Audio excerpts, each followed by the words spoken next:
Hi everybody, this is Eddie. Going to do a quick market update for next week. So on Friday today, we had a really insane day.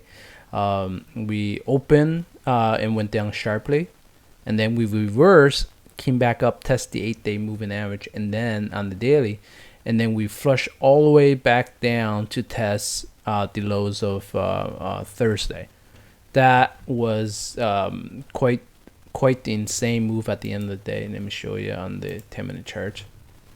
All right, so if you look right here, so when we open, we kind of rushed down, hit the 8-day moving average. We bounced back up to test that 8-day moving average, which was also the high of previously, and it formed like a flag. We thought it was going to break out, but it actually got rejected. Once it broke the low of the consolidation, it flushed down. As you can see, it flushed all the way down to test the lows of previous day. Now, this move was kind of unexpected. I normally don't try Fridays, but I tried to do a few trades that day. I actually went with a lotto at the end of the day, and it actually paid out really well.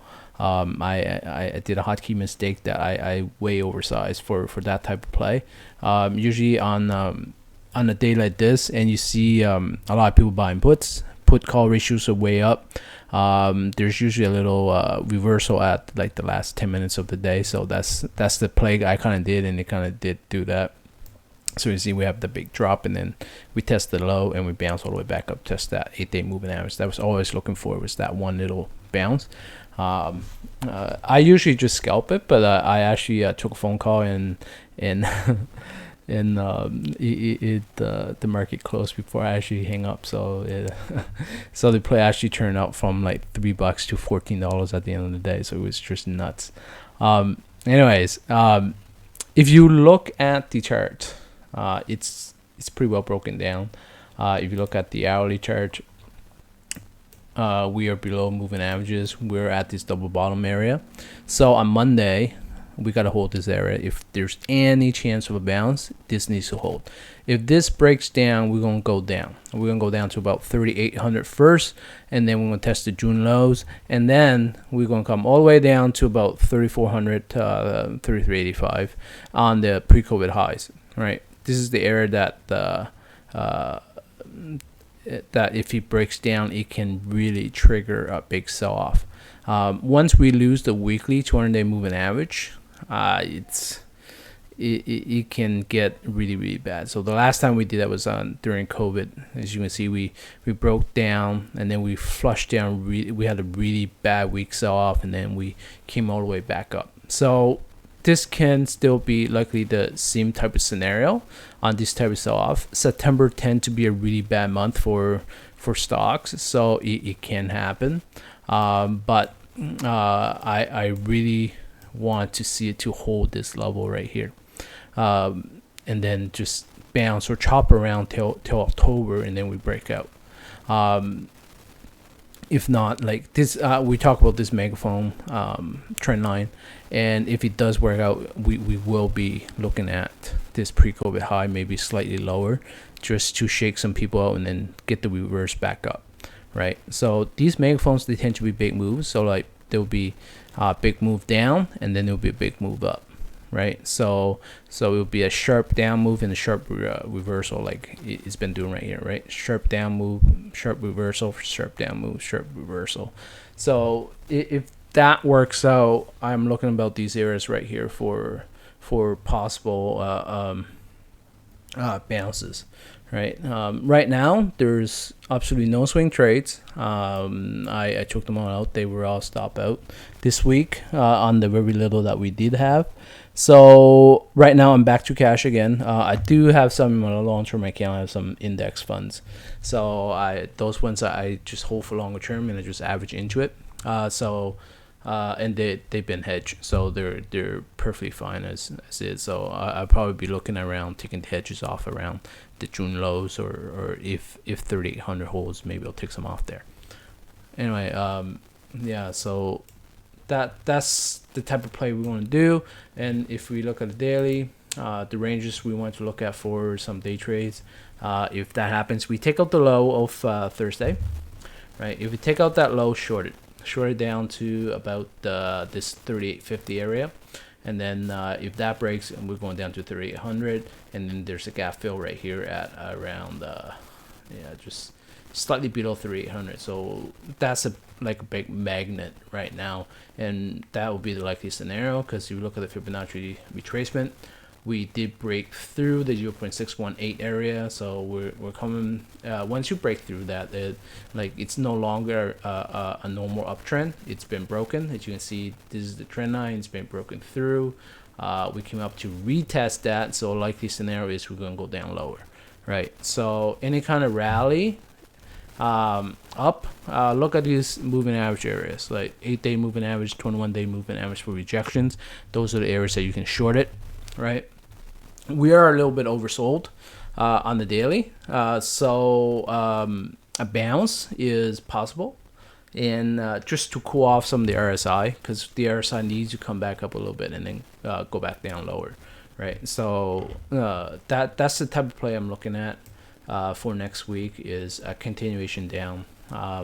If we do break above the 8, though, break above this area, and then test the 21, if that gets broken through, then we're good. We're going to the 200. So that's what you want to look for. But if you look on the weekly chart, this is a scenario where it's look like a repetition of this, right? A sharp rally up, hit the top upper trend line, and then come crashing down for weeks, right? That's about a month and a half down run. So we're in September. If we get another month and a half downturn, you'll go towards about like mid-October or end of October, and usually that's when the rally starts to happen at the end of the year for midterm.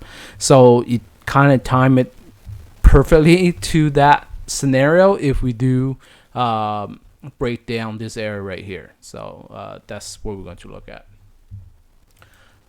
Just to look at a few individual stocks. The indexes all look alike, so just the SPX review is pretty well the same for every single index right now, for the Qs as well. So Apple. So Apple had this huge rally going up, and now we're retracing back down to this support zone right here. This was the heavy support zone right around here. 150 is the magnet for volume, so 150 is the area that I'm looking at for it to retrace back to hold. If it does not hold, they can be in trouble. So the 150 area is around that, between the 0.61 and 0.5, which is the normal retracement areas for an uptrending stock. So if we do pull back to that area and it holds, there could be a play there for Apple, right? I'm actually going to set an alert around this area. So if it actually does come down, I'm going to take a look and see if it'll hold. And if it does hold, I do expect it to make new highs on the way back up. So this area right here has been tested multiple times. It got rejected. So if it does, the next way up should be able to break right through this consolidation area up here. I mean this high resistance. All right. So for Amazon, Amazon had like this beautiful base that we talked about, and then we broke it out after earnings. We did fill the gap, almost fill the gap on Thursday. So, and it's back above the 50-day moving average, and it looks like it was holding that today. So if this actually holds, we could consolidate and then go back higher, right? So that's what I want to see with Amazon. If you do come back up, I'm looking around 160, 170 as the resistance areas. So the way I was going to play this was to just sell some puts for some income, and if I get the shares, or keep the shares for longer term, and I would do this in my like medium to longer term account. So I would not do it in my trading account. My trading account right now is strictly cash, and we're day trading with it. But for my longer term and my medium term account, I am looking to open up some positions on some core holdings.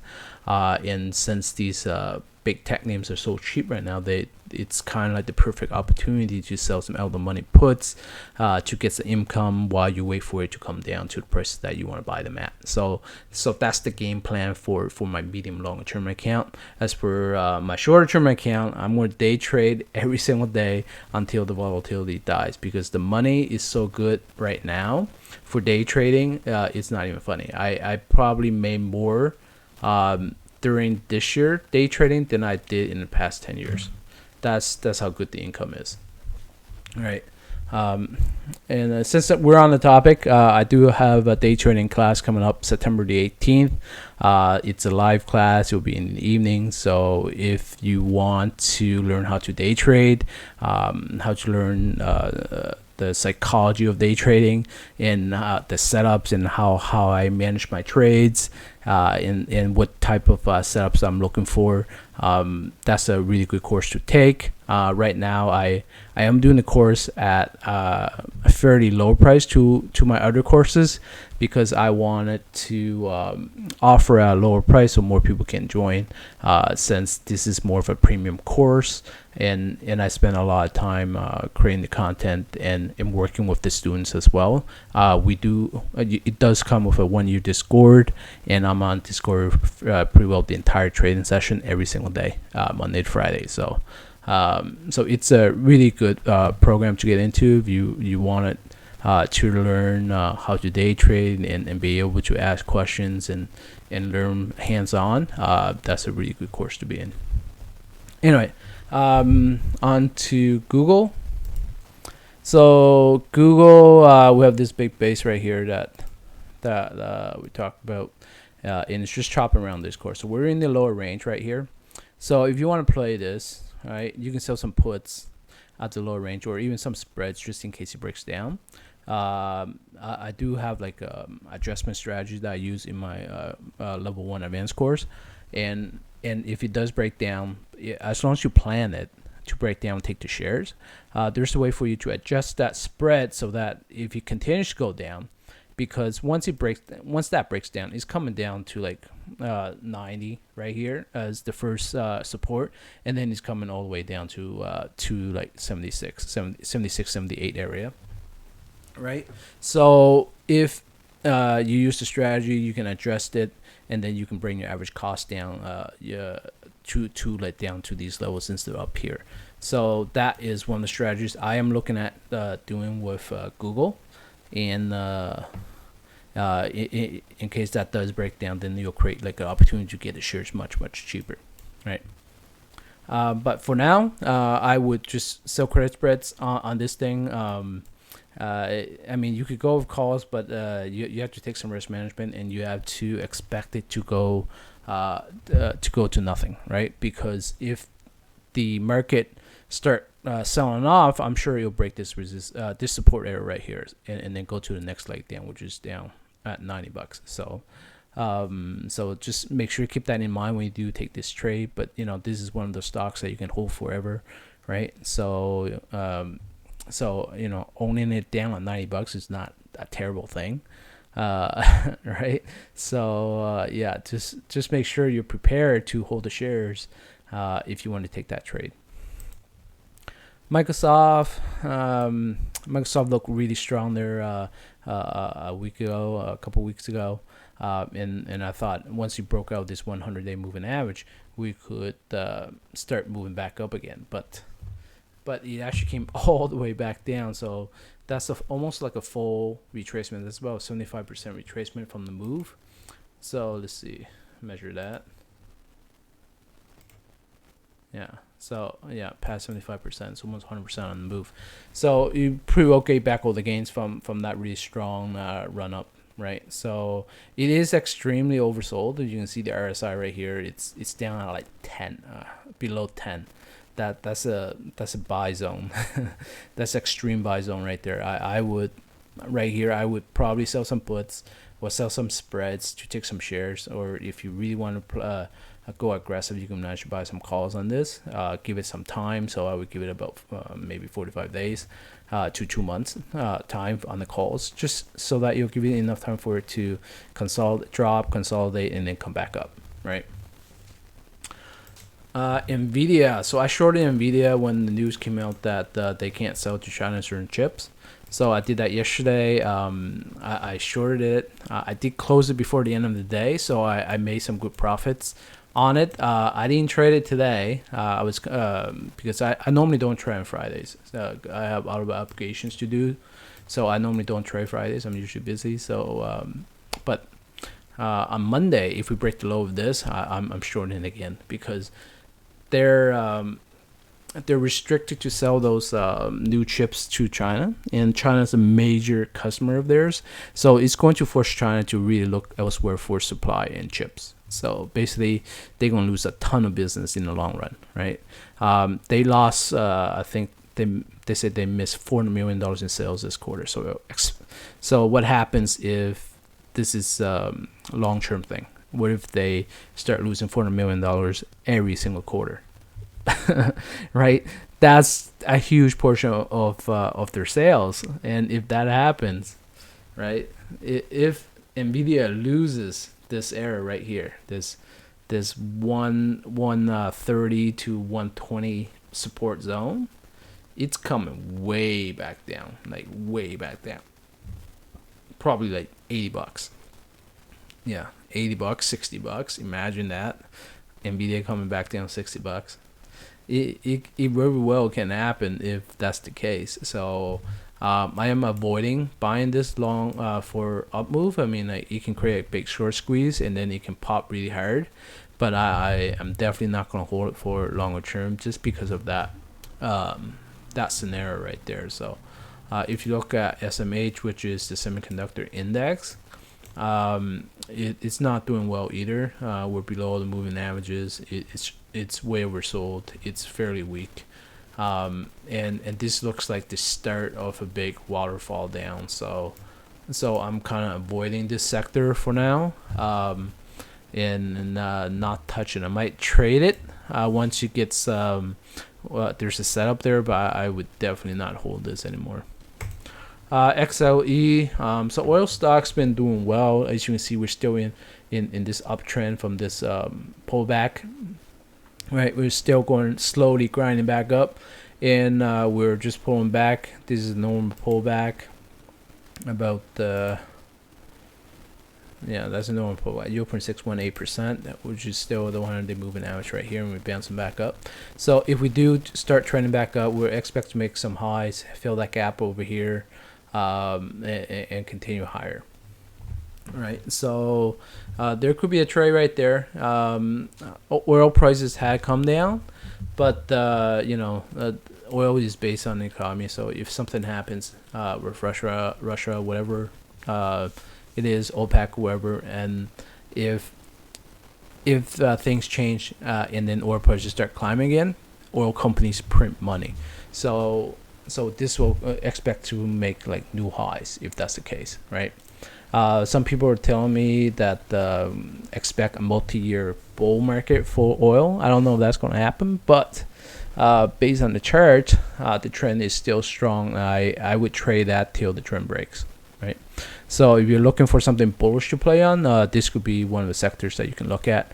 There's a lot of names in that sector that has very similar charts that you can trade off. One of the favorites that I like to trade are Devon, Chevron, and a Canadian name, Synovus. So anyways, that's pretty much it for this update. I'll talk to you guys later. Make sure to like and subscribe to the video. It is a little bit late right now, so if I talk too fast. Peace out.